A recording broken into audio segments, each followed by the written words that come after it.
and today we're checking out the newly released Atom 2 from Potensic.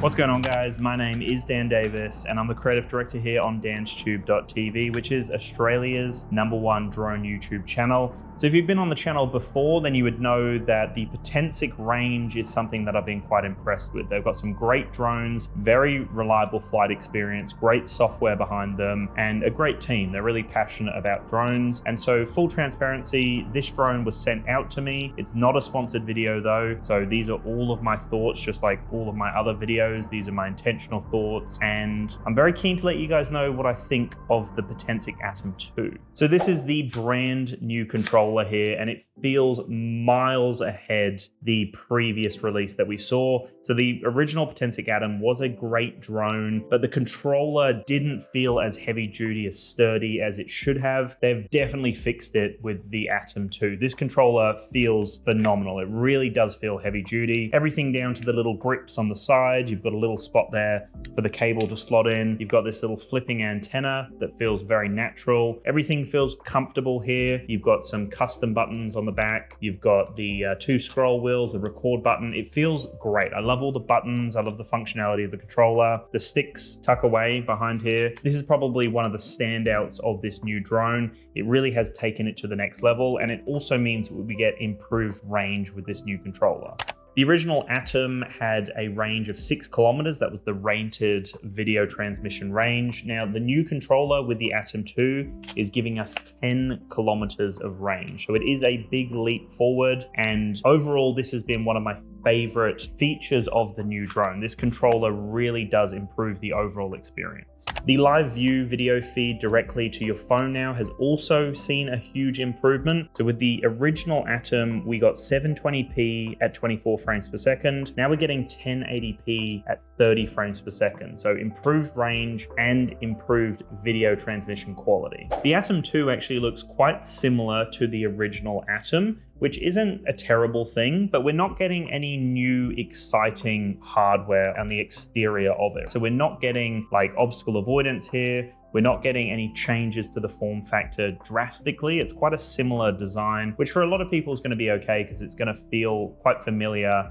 and similar to the previous version. Now, if we look at the camera here, the camera has seen an upgrade. We can now capture 8K photos, which is huge, huge, huge. And it is a 1/2-inch sensor now. So 4K capable 1/2-inch sensor. It's got an f-stop of 1.8. So if we compare that to the original Atom, that did have 4K. It was a 1/1.3-inch sensor, and it had an f-stop of 2.2. So the Atom 2 is going to perform better in low light. It also has 8K photos and 4K HDR video as well. With that 8K photo option, it is now a 48 megapixel sensor. So comparing that to the 12 megapixel sensor on the original Atom, that is a nice leap forward. And you do notice the difference when it comes to photo and video quality. Both definitely are better here. And that low light performance, or even on like an overcast day, like it is now, is great. You notice those differences with the improvements to the camera. When it comes to digital zoom, we do have an improvement here. So on the original Atom, it could go up to 3 times digital zoom. We now get 4 times digital zoom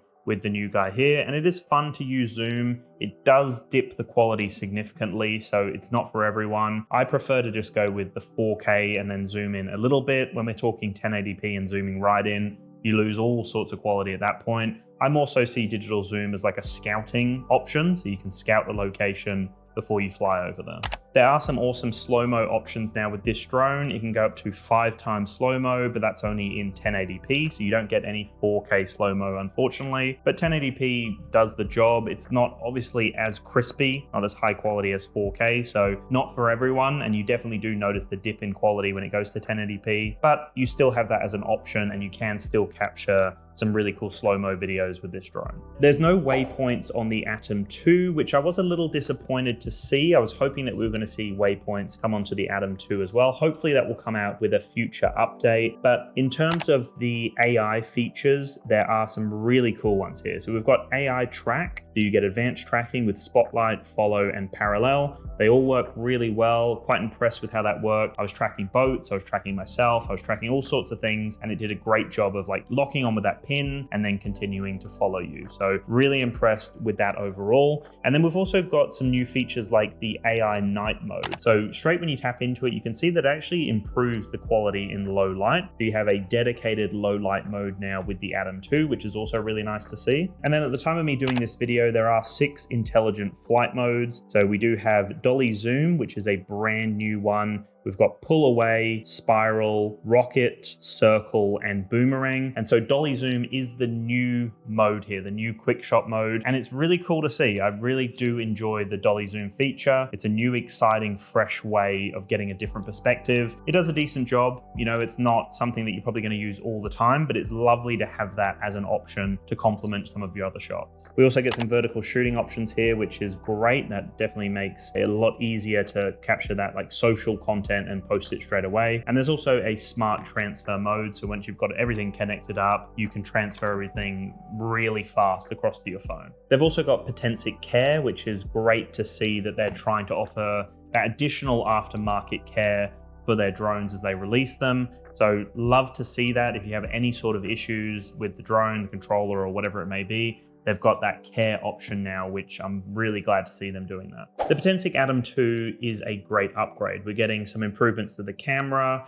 We're getting a huge improvement to the controller. We're getting some new software features as well as some tracking features and AI like low light mode or night mode. There's some great stuff in here and it is a reliable flight. It can handle most wind conditions. I found that it was really having no issues at all in those strong windy days. Extremely responsive in the sky. You can trust that this is going to handle anything you chuck at it. We'll say the controller is a lot more responsive this time, so that makes it nice to be able to get smoother movements. I definitely noticed a huge improvement when it came to the responsiveness of the controller, and the flight experience feels better than the original. So improvements across the board here, decent battery life on it, great wind conditions, you know, awesome improvements across the board. So this could be a great upgrade for you. I think honestly what this is targeting is the beginner. Maybe you don't have the original Atom, you're still holding out waiting for a drone. This could be an awesome one to pick up. Great price point, a perfect travel drone because it's under 250 grams, and it has some awesome features in there. The fact that we get tracking on it, the fact that we get some slow-mo options and dolly zoom and all sorts of really cool things here is great to see. I'm so happy to see Potensic coming through with an awesome upgrade here. They've done a great job. I would love to see some more stuff coming out. Waypoints would be phenomenal to see. And in the future, if we could get some like 4K slow-mo options, that would be awesome. Even like 2 times slow-mo at 4K would be phenomenal. I would be so happy with that. Overall, the offering has been great. I've been impressed with it. And I think a lot of people are going to want to get this. And I think some people will definitely jump on that bandwagon and go from the 1 to the 2. But I think this is going to appeal to a lot of people who are just entering the market, or maybe you've got a higher end drone and you want a smaller mini drone for travel, then this is definitely a drone to consider. So definitely check it out. Let me know your thoughts. I'll chat to you in the next one.